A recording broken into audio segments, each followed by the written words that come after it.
Season আর রাস্তার মধ্যে এত সুন্দর সাকুরা ফুটেছে, আশেপাশে যেদিক দিয়ে যাচ্ছিলাম না কেন আমি জানি না আপনারা ক্যামেরায় কতটুকু দেখতে পাচ্ছেন, কিন্তু সামনে থেকে দেখতে অনেক অনেক সুন্দর লাগছিল। অলরেডি আমরা হলে চলে এসেছি, যেখানে আজকে আমাদের বিয়ে দাওয়াত। প্রায় 2 ঘন্টার মতন ড্রাইভ করে সেই বিয়ে খেতে চলে আসলাম। আজকে আমরা যে বিয়েটা খেতে এসেছি সেটা কিন্তু চাইনিজ বিয়ে, মানে জামাই বউ দুইজনেই চাইনিজ।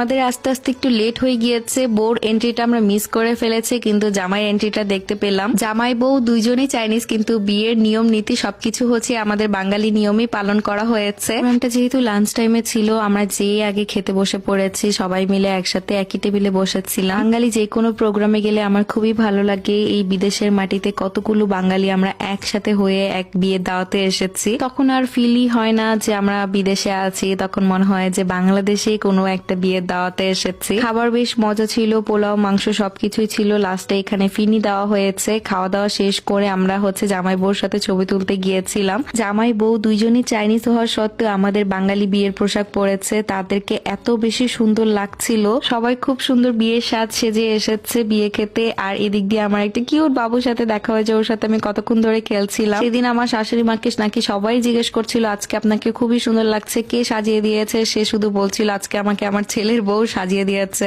এখন আমার এই সুন্দর শাড়ির ডিটেলসটা আমি বলি। শাড়িটা আসলে এত বেশি সুন্দর।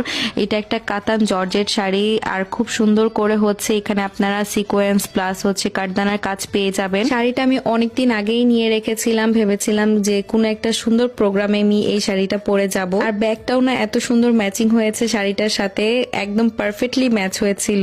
আর যারা আমার এই সুন্দর শাড়িটা নিতে চাচ্ছেন, আমি বলবো যে আপনারা চোখ বন্ধ করে এই শাড়িটা নিতে পারেন। আমার একটা জিনিস খুবই ভালো লাগে, যখন আমরা কোনো একটা বাঙালি প্রোগ্রামে যাই, সেখানে যখন বিদেশিদের আমাদের বাঙালি পোশাক পরা দেখি, তখন এই জিনিসটা দেখতে এত ভালো লাগে। এরপরে দেখলাম জামাই বউ দুজনেই খেতে বসেছে, তো একদম আমাদের বাঙালিদের মতন টেবিলে ডালা সাজানো হয়েছিল।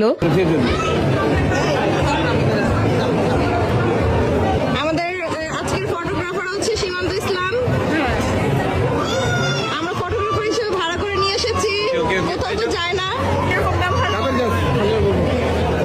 আর বিয়ে বাড়িতে যে সীমান্তকে তেমন একটা খুঁজে পাওয়া যায়নি, কারণ তার বড় বড় ভাইদের সাথে তার আড্ডা ভালোই জমজমাট ছিল। এখন বলি তারা চাইনিজ হওয়া সত্ত্বেও কেন আমাদের বাঙালি নিয়ম মেনে আসলে বিয়ে করেছে, কারণ মেয়ের যে বাবা আছেন তিনি একদম খাঁটি বাঙালি মানুষ, এই জন্য সে মেয়ের বিয়েটা বাঙালি নিয়ম মেনে আসলে খুব সুন্দর করে অনুষ্ঠানটা করেছে। কিন্তু পরবর্তীতে সে ড্রেস